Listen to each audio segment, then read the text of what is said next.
kita sambung perbincangan kita dan kita dah sampai, kalau saya tak silap, pada halaman ke-7. Kita sebut pada pengajian yang lalu berkenaan dengan Al-Imam An-Nawawi rahimahullahu ta'ala anhu wa ardah. Kata Musannif rahimahullahu ta'ala, sebelum itu lagi kata beliau, adanya kitab-kitab yang dikarang dalam bentuk 40 hadis. Ada kitab yang dikarang dalam bentuk-bentuk hadis yang lain seperti Sahih Al-Bukhari, seperti Sunan Sittah, Sunan Abi Dawud, Sunan At-Tirmidzi, Sunan An-Nasa'i dan seumpamanya. Dan dalam kitab-kitab 40 hadis ini juga ada yang mengarang dalam satu bab yang tertentu. Maknanya 40 hadis tentang satu bab sahaja, dia tak campur-campur dengan bab yang lain. Misalnya kalau dibincang dalam bab haji, 40 hadis itu hanya bab haji sahaja, dia tak bincang bab lain. Kalau 40 hadis itu tentang kelebihan sahabat, tentang kelebihan sahabat sahaja, tak cerita tentang benda-benda yang lain. Kalau tentang adab tasawuf, tentang akhlak, maka dia cerita tentang akhlak saja. Dia akan cari pilih daripada 40 hadis Nabi, dijadikan satu kitab dinamakan sebagai 40 hadis berkenaan dengan tasawuf, seperti mana yang telah kita bincangkan secara panjang lebar sebelum ini. Dan di sana juga kata musannif, ada bentuk 40 hadis yang dicampur-campurkan tajuknya. Maknanya bukan hanya pada satu bab, pada satu tajuk sahaja, digabungkan dengan pelbagai bab. Contohnya dalam bab-bab fiqh, dalam bab sembahyang, bab taharah, bab muamalat, bab jual beli, bab perkahwinan, bab zina, yang digabungkan dengan pelbagai bab. Antaranya adalah karangan Abdul Ghafir Al-Farisi rahimahullahu ta'ala anhu, yang mana beliau menghimpunkan 40 hadis dalam pelbagai isu. Dan musannif sendiri, yakni As-Sayyid Abdul Aziz bin Siddiq Al-Ghumari, pengarang kepada kitab kita ini, beliau kata, aku sendiri ada buat mustakhraj. Mustakhraj ini apa tuan-tuan? Kita dah sebut sebelum ini tentang mustakhraj. Cuma kita ulang sikit tuan-tuan tentang mustakhraj. Mustakhraj ini apa? Mustakhraj ini adalah kitab hadis yang diambil oleh ulama hadis, lalu diriwayatkan hadis di dalamnya tetapi tidak menggunakan rantaian ataupun riwayat daripada penulis sendiri. Makna ambil daripada gurunya. Okey. Mungkin sedikit complicated lah tuan-tuan. Saya saja tuan-tuan bawa benda yang agak complicated kerana tuan-tuan mungkin dalam pengajian-pengajian lain mungkin tuan-tuan dah agak relax dengar cerita, dengar tentang akhlak. Tapi pengajian hadis ni tuan-tuan, kita pergi sedikit yang agak rumit. Dia tak rumit sebenarnya pun tuan-tuan, kerana ilmu ni dia perlu dipelajari dan dia perlu diulang-ulang. Idza takarrara taqarrara wa idza taqarrara tahaqqaqa. Ilmu ni dia kena ulang. Bila kita ulang-ulang, kita akan ingat. Bila kita ingat, kita akan mantap. Benda itu akan sentiasa berada dalam diri kita. Apa pun yang berlaku, kita ingat, oh ini yang pernah disebutkan, ini apa yang aku belajar. Itu namanya tahaqqaq, ilmu yang ada dalam dada kita. Mana orang dalam pengajian ilmu ni tuan-tuan, pengalaman saya tuan-tuan, dalam majlis ilmu ni, dia ada beberapa jenis manusia, ada beberapa jenis jemaah lah. Dan ini juga disebutkan oleh Nabi SAW. Ala kulli hal tuan-tuan, semuanya adalah orang yang baik. Nabi kata apa? Kun aliman. Yang pertama kata Nabi, jadilah orang yang alim, orang yang mengajarkan ilmu. Au muta'alliman, kata Nabi. Kalau tak mampu jadi orang yang alim, orang yang mengajarkan ilmu, jadilah penuntut kepada ilmu. Au, kata Nabi SAW, au mustami'an. Kalau tak boleh juga jadi penuntut ilmu, jadi pendengar sahaja.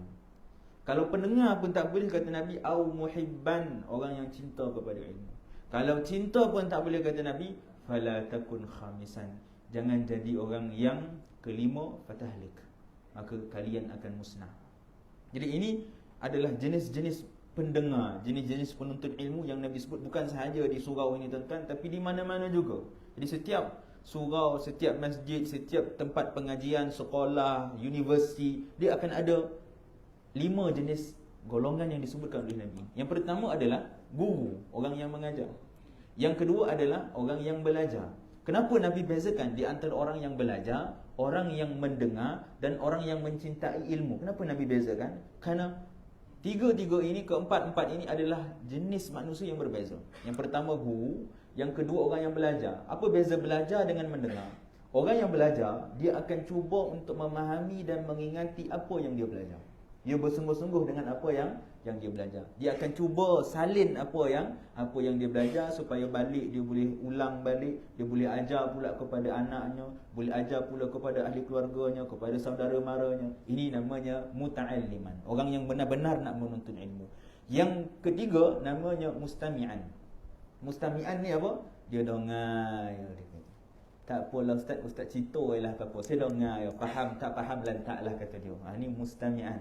Orang yang dia suka mendengar. Bagus tak? Bagus. Tetapi yang lebih baik adalah muta'alliman kata Nabi. Orang yang belajar. Tapi kalau tak boleh nak belajar, ustaz, saya bukan apa ustaz, tangan dah menggigil, tak boleh nak tulis, alasan kan. Tangan dah menggigil, saya mata pun tak berapa nak nampak, ustaz kata dia. Okey, tak apalah. Nabi kata jadilah orang yang mendengar. Mana dia mendengar apa yang dia belajar. Kemudian kata Nabi, kalau mustami'an pun tak boleh, jadi pendengar pun tak boleh, jadilah orang yang seterusnya namanya muhibban. Orang mustami'an atau muhibban. Jadilah orang yang muhibban, orang yang cinta kepada ilmu. Apa makna cinta kepada ilmu? Maknanya walaupun dia tak dengar sekalipun, tapi dia datang juga. Ini makna orang yang cinta kepada ilmu. Lantaklah ustaz nak cerita apa pun ceritalah, saya tak peduli. Yang penting saya duduk dalam majlis ilmu kata dia. Maka ini orang yang keempat yang kata Nabi SAW, kalau tak boleh jadi penuntut ilmu, jadi pendengar pun tak boleh, jadi pencinta ilmu pun tak apalah. Setiap majlis ilmu dia datang, walaupun dia tak faham pun apa ustaz tu cerita. Dapat pula Ustaz Hakim cerita, tak apa-apa cerita, mengarut-ngarut, tak payah nak difahami. Asal sudah ada kata, lantaklah ustaz cakaplah, yang penting saya datang dalam majlis ilmu kata dia. Maka ini golongan yang keempat kata Nabi, muhibban.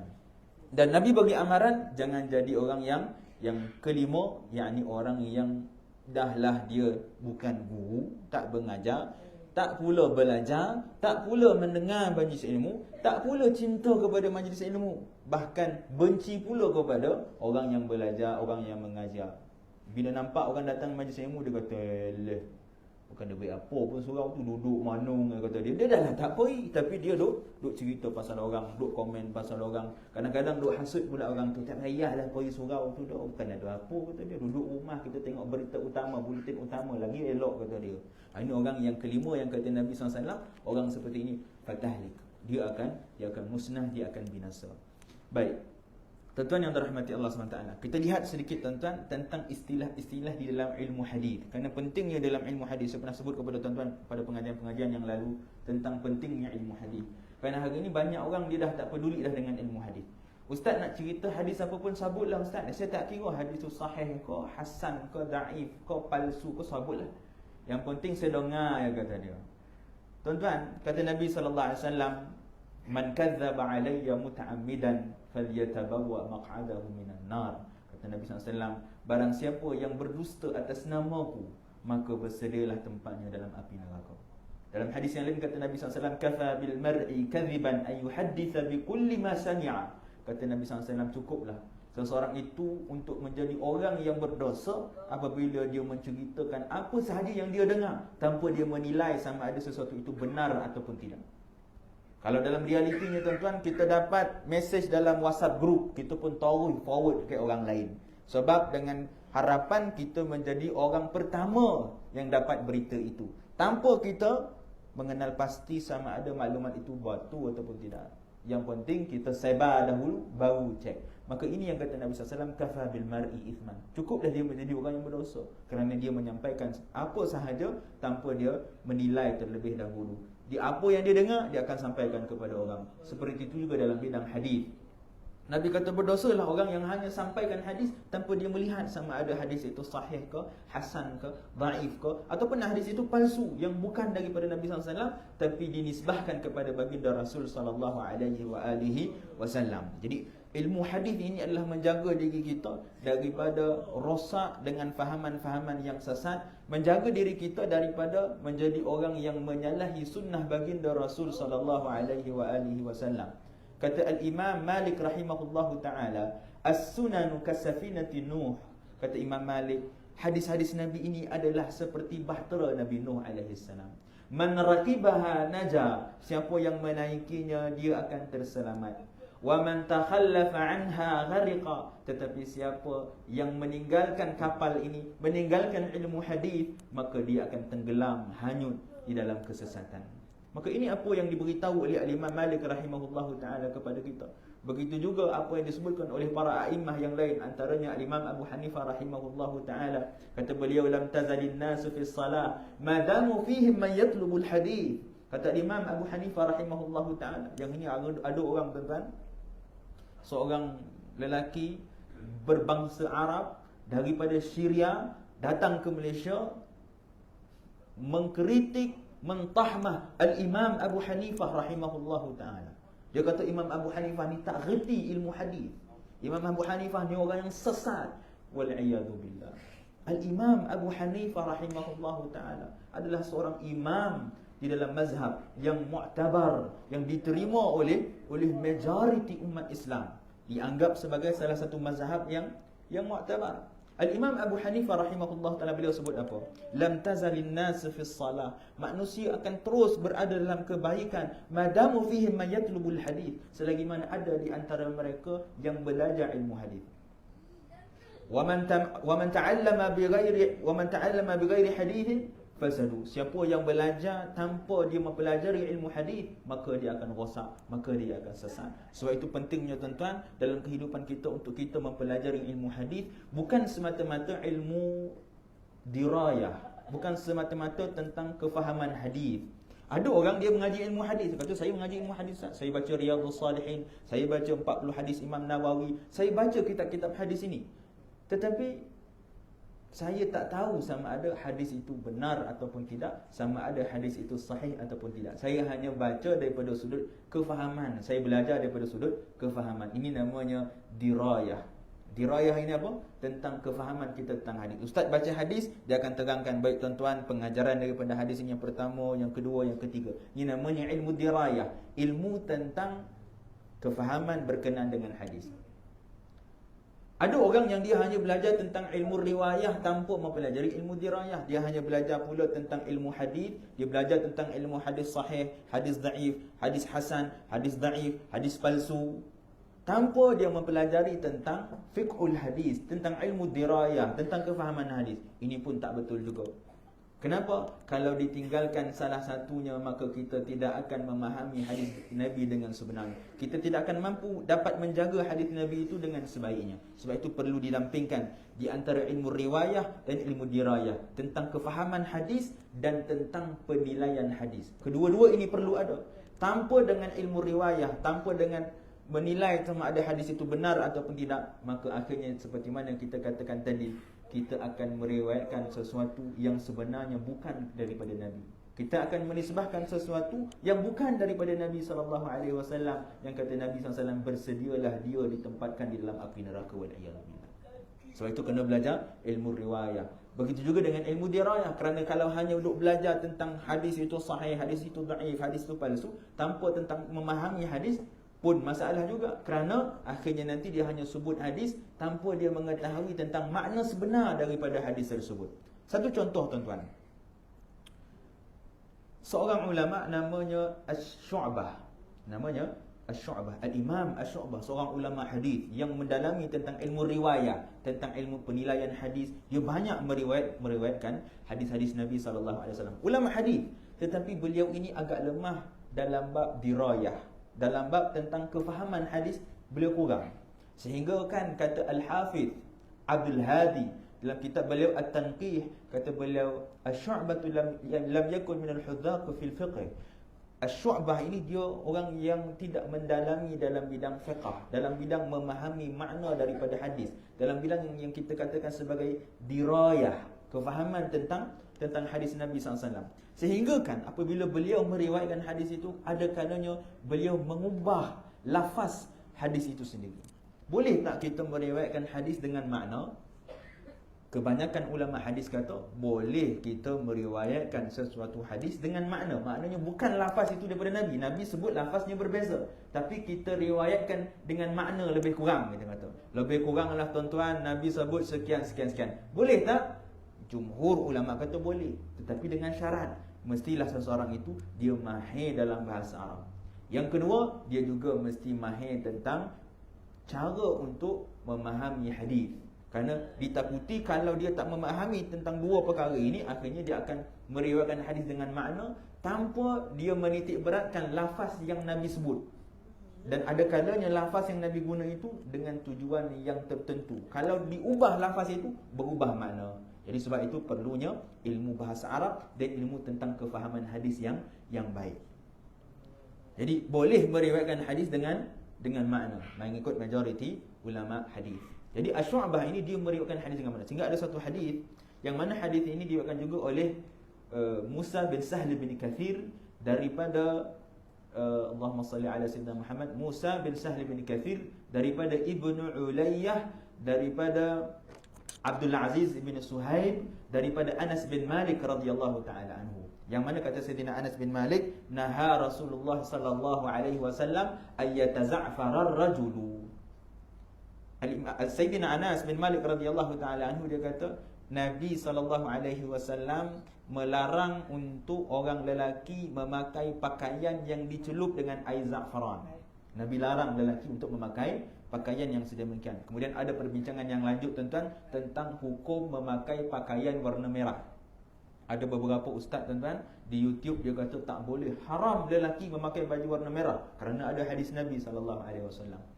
Yang sebenarnya tuan-tuan, larangan itu bukanlah larangan yang mutlak, bukanlah larangan yang umum, sebaliknya dilihat kepada situasi. Kenapa Nabi larang pada ketika itu untuk seseorang lelaki memakai pakaian yang dicelup dengan air za'faran, sehingga bila dicelup dengan air za'faran baju itu akan warna merah. Kenapa Nabi larang? Larangan Nabi itu adalah disebabkan ianya menyerupai kaum wanita, dan pakaian merah pada ketika itu menyerupai dengan pakaian orang agama lain. Ada agama yang mana mereka jadikan warna merah sebagai pakaian ibadah yang khusus buat mereka. Oleh itu Nabi larang pada ketika itu untuk memakai pakaian berwarna merah, ditakuti menyerupai orang yang bukan Islam. Jadi Sayyidina Anas bin Malik kata Nabi melarang untuk seseorang itu memakai pakaian yang dicelup dengan air za'faran. Okey. Asy-Syu'bah beliau datang, beliau meriwayatkan daripada Ibnu Ulayyah, Ismail Ibnu Ulayyah. Tadi riwayat yang pertama kita bacakan tadi daripada Musa bin Sahl bin Kathir. Boleh ingat kan ni tuan-tuan? Tak ingat pun tak apalah tuan-tuan, yang penting tuan-tuan dengar kan. Saya nak bagi gambaran tentang contoh bagaimana pentingnya untuk memahami hadis bukan semata-mata melihat kepada riwayat, bukan semata-mata melihat kepada sanad.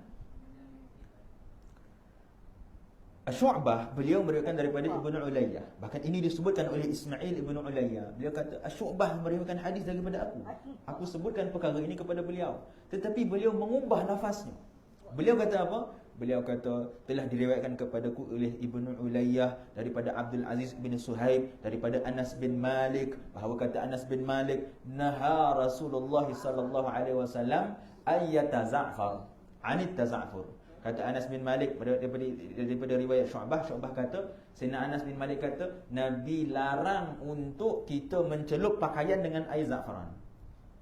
Maknanya lebih kurang tak? Maknanya lebih kurang. Tetapi hasilnya berbeza, hukumnya berbeza. Kerana kalau kita mengikut kepada riwayat Syu'bah ini, maknanya apa? Maknanya semua orang tak boleh pakai pakaian yang dicelup dengan air za'faran, tak kiralah sama ada lelaki ataupun perempuan. Sedangkan riwayat yang sebenar, lafaz yang sebenar, Nabi larang hanya kepada orang lelaki, bukan kepada orang perempuan. Maknanya orang perempuan boleh pakai pakaian yang dicelup dengan air za'faran pada ketika itu. Yang Nabi larang hanya untuk orang lelaki. Tapi Asy-Syu'bah ini kerana beliau meriwayatkan dengan makna, beliau ulama hadis dan beliau tahu bahawa boleh meriwayatkan dengan makna, dan beliau orang yang pakar dalam bahasa Arab. Cuma bila mana kurangnya kefahaman tentang hadis, tentang cara pendalilan daripada hadis, yang menyebabkan akhirnya bila berubahnya lafaz, berubah hukum. Yang asalnya Nabi larang untuk hanya kaum lelaki, bila berubah lafaz itu, akhirnya semua tak boleh pakai pakaian yang dicelup dengan air za'faran. Sebab itu pentingnya juga ilmu tentang kefahaman hadis, bukan semata-mata ilmu tentang riwayat. Okey. Itu mukadimah lah tuan-tuan. Oh ya, mukadimah yang baru tu. Okey. Ya.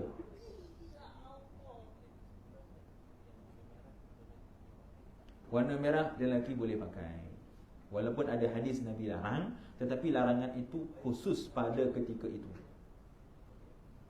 Begitu juga kalaulah Suatu ketika nanti warna merah itu menjadi pakaian yang khusus buat sesuatu agama. Maknanya kalau pakai pakaian itu orang akan tahu, oh ini agama sekian sekian sekian. Maka pada ketika itu hukumnya akan kembali menjadi haram.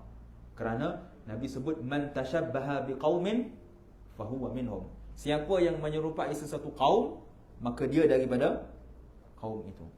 Ada sebahagian orang, ini yang kita kata kesalahfahaman hadis. Bila dia baca hadis ni, dia kata apa? Maknanya tuan-tuan, kita ni tak boleh pakai baju kot, kata dia. Pakai blazer tuan-tuan tak boleh. Sebab apa? Dia kata menyerupai orang barat, dia kata. Nabi kata siapa yang menyerupai orang barat, maka dia daripada orang barat. Maknanya tuan-tuan, kita pakai baju t-shirt pun tak boleh lah tuan-tuan. Kita pakai seluar pun agaknya tak boleh lah. Kena pakai kain lah, ikut sunnah Nabi SAW. Kerana kita menyerupai orang barat. Nah, ini orang yang kesalahfahaman. Dia tidak memahami hadis Nabi dengan kefahaman ulama. Dia hanya membaca hadis Nabi mengikut kefahamannya sendiri, mengikut kepada makna zahirnya semata-mata, tanpa melihat kepada bagaimana cara memahami hadis dengan sebenarnya. Yang Nabi sebut, siapa yang menyerupai sesuatu kaum, misalnya pakai tie lah tuan-tuan kan. Ada orang dulu lah tuan-tuan. Sekarang saya rasa benda itu dah agak kurang. Dulu waktu saya sekolah dulu tuan-tuan, pakai tie kawan-kawan tak bagi. Sekolah agama tuan-tuan. Bila sekolah agama ni, semangat agama dia lain sikit. Dia kata tak boleh kita pakai tie ni. Saya kata kenapa pula? Ini semuanya pakaian Yahudi, kata dia. Oh, dah Yahudi pula penuh tuan-tuan. Tak boleh kita menyerupai satu kaum. Kerana Nabi kata siapa yang menyerupai satu kaum, dia daripada kaum itu. Sama juga pakai cap tuan-tuan kan, topi yang ada sudu tu kan, penutup. Pakai seluar jin dan seumpamanya pakaian-pakaian yang begini. Adakah ianya haram ataupun tidak? Ini kita nak memahami hadis daripada sudut dirayah, daripada sudut kefahaman yang benar, kefahaman berdasarkan hukum fiqh yang difahami oleh para ulama, bukan difahami oleh diri kita sendiri. Boleh ataupun tidak menyerupai orang barat daripada sudut pakaian? Jawapannya boleh, selagi mana ianya tidak ada kaitan dengan agama. Begitu juga dengan sambutan-sambutan yang lain. Sambutan tahun baru, sambutan hari ibu, hari ayah, hari wanita. Kan macam-macam hari kan, semua hari. Tapi saya belum dengar lagi tuan-tuan hari untuk orang lelaki. Belum ada lagi. Saya pun tak tahu kenapa. Hari wanita ada, hari untuk kaum lelaki tak ada. Sebab apa tuan-tuan? Sebab lelaki yang kena sambut perempuan. Perempuan tak payah sambut untuk lelaki. Tak adil kan? Kesian betul orang lelaki ni. Macam mana tuan-tuan? Itulah nasib orang lelaki. Jadi boleh tak kita sambut sambutan-sambutan yang seperti ini? Baru-baru ni sambutan hari ibu kan? Ramai tak yang sambut? Buat surprise, bagi hadiah. Boleh ataupun tidak? Sebahagian ulama melarangnya. Kenapa melarang? Kerana ianya ada unsur keagamaan lain. Kerana yang menyambut ini adalah amalan agama lain, amalan sesuatu agama yang tak perlulah kita sebut, tetapi ia ada kaitan dengan agama lain dan itu dilarang oleh Nabi kerana kita menyerupai sesuatu agama yang lain. Sedangkan Islam mengajar bagaimana? Adakah kita menentukan sesuatu hari untuk kita menyambut kelahiran ibu, untuk kita menyambut ibu kita, untuk kita meraihkan ibu kita? Tak. Islam mengajar untuk kita sentiasa menghargai dan meraihkan ibu kita. Islam mengajarkan bahawa hari ibu itu bukan pada hari tertentu, tetapi adalah setiap hari itu merupakan hari ibu. Hari yang perlu seorang anak menghormati ibunya. Ini yang kita katakan perlu melihat dan memahami hadis Nabi dengan sebaiknya. Begitu juga dengan sambutan-sambutan yang lain. Jadi setiap sambutan tu kalau kita nak sambut, kita kena tengok ada tak dengan kaitan sesuatu agama ataupun tidak. Contoh baru ni tentang sambutan tahun baru, sambutan hari kekasih kan. Kenapa ianya haram? Kerana ia ada unsur keagamaan lain. Kerana itu ia menjadi haram. Kenapa ada beberapa sambutan yang dibenarkan? Kerana ianya tidak ada kaitan dengan agama. Okey. Jadi itu cara memahami hadis. Sama juga dengan pakaian. Kalau pakaian itu melambangkan tentang sesuatu agama, maka ia diharamkan. Kerana seolah-olah kita menyerupai agama itu. Adakah pakaian kot, pakaian tie, blazer, topi itu menyerupai sesuatu agama, yakni daripada sudut ibadahnya? Ada tak agama yang dia semayang pakai topi? Ada tak? Dia punya cara semayang, memang kalau dia nak semayang dia akan pakai cap. Cap lah kita kata, orang kampung saya kata cap, takut ada tak faham topi kan. Orang kampung saya kata cap, yang ada kepala tutup itu kan. Ada orang kata haram, tak boleh pakai. Dulu sekolah dulu memanglah tuan-tuan, kalau sekolah tu kalau nampak pakai cap tu tuan-tuan, macam telanjang lah Zoe orang pandang. Salah bahasa lah, memang tak boleh pakai kopiah kata dia. Jangan pakai cap. Bila pandai torik tuan-tuan pandai menghadap dah pandai sebab tak boleh pakai cap. Kita bersukan dengan dik sebabnya kesalahfahaman daripada hadis Nabi. Jadi selagi mana pakaian itu tidak melambangkan tentang suatu agama yang khusus, tidak dijadikan sebagai pakaian untuk melaksanakan ibadah selain daripada Islam, maka ianya tidak menjadi haram. Wa qis 'ala dhalik, kiaskanlah dengan apapun pakaian, seluar ke seluar jin. Boleh tak pakai seluar jin tuan-tuan? Ada orang kata haram pakai seluar jin. Bila dia nampak ustaz pakai seluar jin tu, Allah, dia kata inilah ustaz akhir zaman, kata dia. Dah ustaz tu kena ustaz akhir zaman. Sebab apa pula? Dia kata haram pakai seluar jin. Bila kita tanya balik, mana dalil haram pakai seluar jin? Dia kata, tak boleh ustaz, kerana jin ini adalah pakaian orang barat, kata dia. Habis itu pakaian yang lain bukan pakaian barat. Kot bukan pakaian barat. Kemeja bukan pakaian barat. Maka kita tak boleh nak jawab. Sebab apa? Kerana bukan begitu cara kita memahami agama kita. Agama kita bukan seperti itu. Bahkan Nabi kata, la yushaddad dina ahadun illa ghalabah. Tidaklah seseorang itu dia mempersulitkan dirinya dalam urusan agama, melainkan agama akan memakan dirinya sendiri. Apa makna agama akan memakan dirinya sendiri? Akhirnya dia tak terlayan dengan apa yang dia sendiri susahkan dirinya. Agama bukan seperti itu. Ad-dinu yusran. Agama ini adalah agama yang mudah. Kata Nabi SAW, yassiru wala tu'assiru. Permudahkanlah dan janganlah persulitkanlah. Agama ini tak susah. Kalau kita memahami agama dengan sebaiknya, agama ini adalah agama yang sangat mudah, bukan agama yang sempit, bukan agama yang menyusahkan. Mana pakailah apapun pakaian selagi mana ia menutup aurat. Yang menjadi haram apa dia? Pakai seluar jin macam balut cempedak. Tahu macam mana balut cempedak? Sekotat-kotat nampak segala-gala tak kira lah lelaki ataupun perempuan. Maka pada ketika itu hukumnya haram. Bukan haram sebab pakai seluar jin, tapi haram pada ketika itu sebab pakai ketat sehingga menampakkan aurat. Orang lelaki pun ada auratnya tuan-tuan. Dia duduk marah perempuan pakai baju ketat. Dia kata perempuan ni teruklah pakai baju ketat, seluar ketat ni. Astaghfirullahalazim. Tapi bila tengok seluar dia lagi ketat daripada perempuan. Seolah-olah dirinya tak ada aurat, yang ada aurat hanya perempuan. Betul. Lelaki juga ada auratnya. Tak boleh kita menunjukkan bentuk badan kita sebagai seorang lelaki kerana ianya juga dianggap sebagai aurat. Maka boleh faham situ tuan-tuan? Cara untuk berpakaian, dia akan melihat sama ada ia ada unsur agama lain ataupun tidak. Begitu juga dengan amalan-amalan yang lainnya. Okey, habis dah masa tuan-tuan. Kita nak cerita mustakhraj tadi kan? Okey, mustakhraj ini apa dia tuan-tuan? Dia ada beberapa istilah dalam ilmu hadis.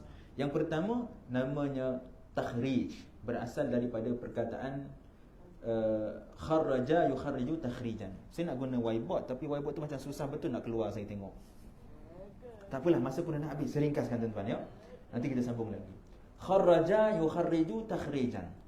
Satu lagi istilahnya akhraja yukhriju ikhrajan. Ini dua istilah yang berbeza yang ramai salah faham. Yang pertama istilah namanya takhrij, berasal daripada perkataan kharraja, takhrij. Takhrij ini apa? Takhrij ini adalah seseorang itu dia mengeluarkan hadis daripada sesuatu kitab hadis. Contohnya, dia ambil hadis sahih Al-Bukhari lalu dia baca Al-Imam Al-Bukhari meriwayatkan bahawa Nabi SAW bersabda sekian. Maka ini namanya takhrij. Dia mengeluarkan hadis Imam Bukhari. Lalu di bawah tu ditulis diriwayatkan oleh Al-Imam Al-Bukhari. Ini namanya takhrij. Mana kita tulis, ni hadis daripada siapa? Imam Bukhari. Ini hadis daripada siapa? Imam An-Nasa'i. Ada sebahagian ulama terdahulu tuan-tuan, antaranya Al-Imam Al-Ghazali dalam kitab Ihya Ulumuddin, yang mana pandangan ini diambil daripada gurunya Al-Imam Al-Haramain Al-Juwaini.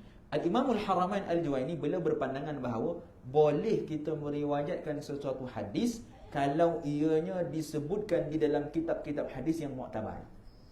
Maknanya kita bertaklid dalam bidang hadis boleh tak? Boleh. Kalau ianya memang ada sandaran dalam kitab-kitab hadis yang muktabar, maka pada ketika itu dibenarkan. Kerana kita orang yang tak mampu untuk membuat penilaian hadis. Kalau orang yang mampu buat penilaian hadis, maka tak boleh. Dia kena cari sama ada hadis itu sahih ataupun tidak. Ini memang untuk orang yang dia tak boleh nak menilai hadis. Dia tak tahu hadis itu sahih ke tidak. Maka pada ketika itu kata Imam Haramain, cukuplah dia tahu hadis itu diriwayatkan oleh siapa.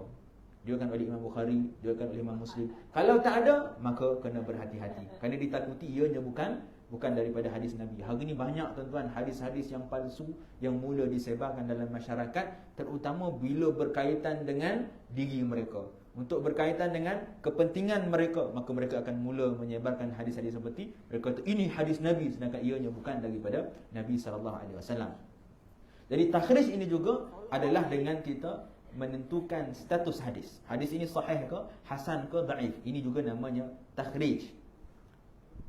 Macam mana nak tahu? Kita akan melihat setiap rantaian daripada perawi itu. Contohnya tuan-tuan, Al-Imam Al-Bukhari dalam kitab Sahih Al-Bukhari pada hadis yang pertama, Al-Imam Al-Bukhari meriwayatkan hadisnya daripada Al-Humaidi. Al-Humaidi meriwayatkan daripada Sufyan ibn Uyainah. Sufyan ibn Uyainah meriwayatkan daripada Yahya bin Sa'id Al-Ansari. Yahya bin Sa'id Al-Ansari meriwayatkan daripada Ibrahim At-Taimi. Ibrahim At-Taimi meriwayatkan daripada Al-Qamah bin Al-Waqqas Al-Laythi. Al-Qamah bin Waqqas Al-Laythi meriwayatkan daripada Sayyidina Umar bin Khattab radhiyallahu taala anhu. Yang mana kata Sayyidina Umar bin Khattab radhiyallahu taala anhu, aku mendengar Rasulullah sallallahu alaihi wasallam bersabda, "Innamal a'malu binniyat."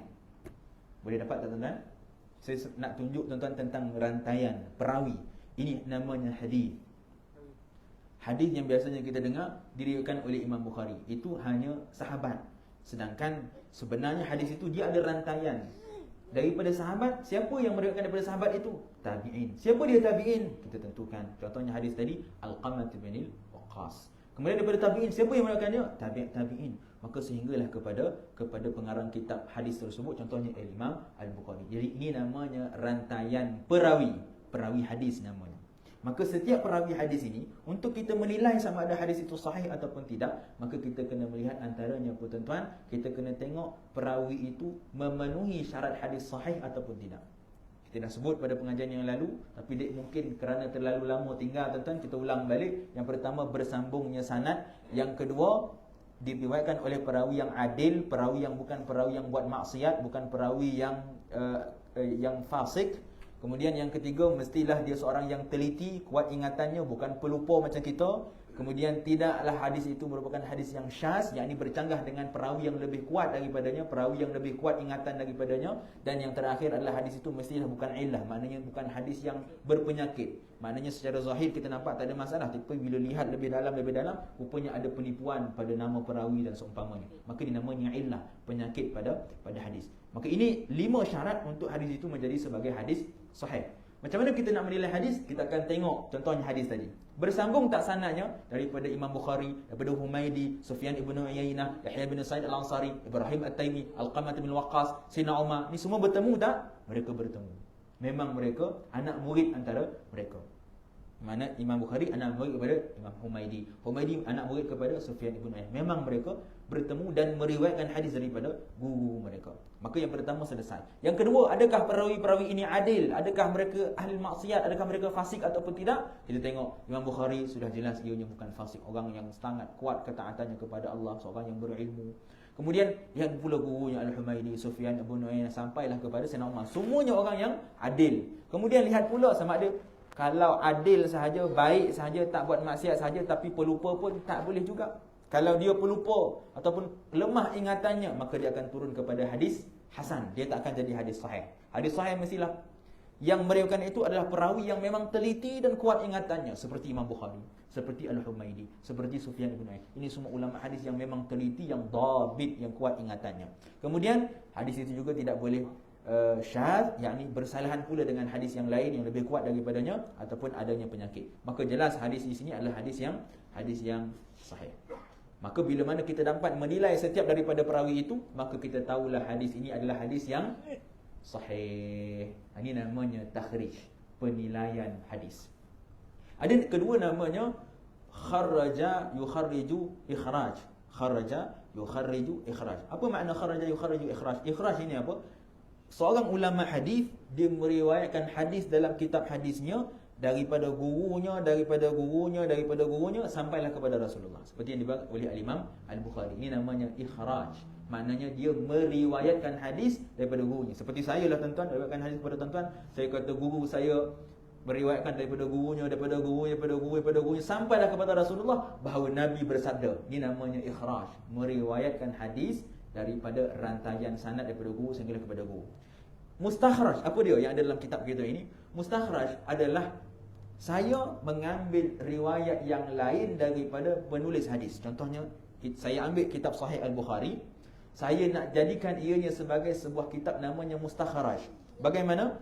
Saya kena riwayatkan hadis itu daripada guru Imam Bukhari, saya tak boleh riwayatkan daripada Imam Bukhari.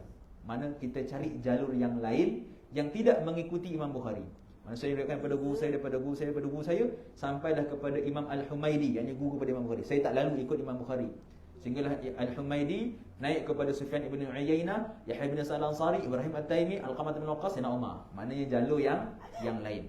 Ataupun saya ambil guru kepada guru Imam Bukhari. Contohnya saya ambil daripada guru saya, daripada guru saya, daripada guru saya, sampailah kepada Sufyan ibn Uyainah. Maknanya tak ikut Imam Bukhari, tak ikut jalur Al-Humaidi, guru kepada Imam Bukhari. Saya ambil riwayat daripada guru kepada guru Imam Al-Bukhari. Ini namanya mustakhraj. Saya kumpulkan hadis ini, lalu saya jadikan suatu kitab hadis namanya Mustakhraj ala Sahihain. Kitab mustakhraj kepada Sahih Al-Bukhari. Maknanya apa? Saya ambil hadis-hadis Sahih Bukhari, tapi saya riwayatkan dengan rantaian riwayat yang sedikit berbeza. Saya tak ikut riwayat Imam Bukhari. Tujuannya apa tuan-tuan? Untuk kita melihat kepelbagaian hadis. Untuk kita melihat tentang makna yang tidak jelas. Mungkin riwayat Imam Bukhari ada beberapa perkataan yang tak jelas, tapi bila kita ikut riwayat yang lain daripada guru yang lain, daripada perawi yang lain, rupanya lafaznya sedikit berbeza, dan itu menjelaskan kepada riwayat yang tak jelas yang diriwayatkan oleh Imam Bukhari itu. Jadi kita faham, makna yang disebutkan dalam Imam Bukhari ini adalah penjelasannya pada riwayat yang lain. Dan begitulah seumpamanya. Maknanya antara tujuannya adalah untuk kita mendapatkan kefahaman yang lebih jelas tentang hadis Nabi SAW. Begitu juga kita dapat mengambil riwayat yang lebih tinggi, riwayat yang lebih dekat dengan Nabi SAW. Ini antara kepentingan namanya kitab mustakhraj. Kemudian musannif rahimahullahu taala, beliau cerita pula tentang Al-Imam An-Nawawi rahimahullahu taala. Imam Nawawi juga mengarang kitab 40 hadis yang Imam Nawawi kumpulkan dalam kitab tersebut pelbagai bab, daripada sudut usuluddin akidahnya, daripada sudut syariahnya, begitu juga tentang dalil-dalil furu', yang mana buku Al-Imam Al-Bukhari ataupun 40 hadis Al-Imam An-Nawawi ini tuan-tuan, boleh kita katakan sebagai suatu kitab yang merupakan asas dalil dalam agama. Kebanyakan dalil dalam agama terhimpun di dalam kitab 40 hadis Al-Imam An-Nawawi rahimahullahu taala. Siapa yang menghafal 40 hadis Imam Nawawi, maknanya dia telah menguasai asas-asas pendalilan dalam agama. Paling kurang tuan-tuan, seorang yang dia nak mengajar ilmu hadis, nak menguasai ilmu hadis, nak menguasai tentang hukum hakam, dia kena hafal 40 hadis Imam Nawawi.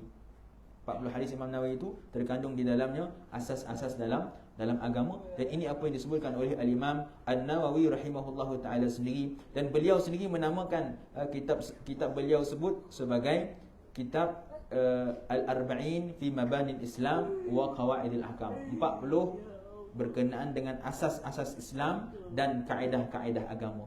Dan apa yang dilakukan oleh Al-Imam An-Nawawi ini tuan-tuan adalah tanda keikhlasan Al-Imam An-Nawawi dalam menulis kitab 40 hadis beliau. Kenapa? Kerana walaupun Imam Nawawi yang telah meninggal pada tahun 676 Hijrah, 676 Hijrah, hari ini 1444 Hijrah, berapa jauh jarak antara kita dengan Imam Nawawi, tetapi sehingga hari ini buku Imam Nawawi itu dipelajari, dihafal dan diambil manfaat oleh umat Islam. Bukan hanya di Malaysia, bahkan seantara dunia, seluruh dunia mengambil manfaat daripada hasil penulisan Al-Imam Nawawi rahimahullahu taala. Dan kata ulama, al-iqbal min alamatil ikhlas, penerimaan seluruh umat Islam terhadap kitab penulisan Imam Nawawi ini adalah tanda keikhlasan Imam Nawawi ketika menghimpunkan kitab beliau tersebut. Wallahu a'lam tuan-tuan. Kita sambung lagi pada pengajian yang akan datang jika diberi izin oleh Allah Subhanahu wa taala. Ingatkan saya untuk bawa kitab pengajian akan datang, takut lupa lagi tuan-tuan.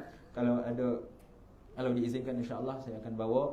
Mohon maaf jika ada terkasar bahasa, tersalah bicara. Yang baik itu datang daripada Allah, kurang lemah itu daripada diri saya sendiri. Wal afu minkum. Assalamualaikum warahmatullahi taala wabarakatuh.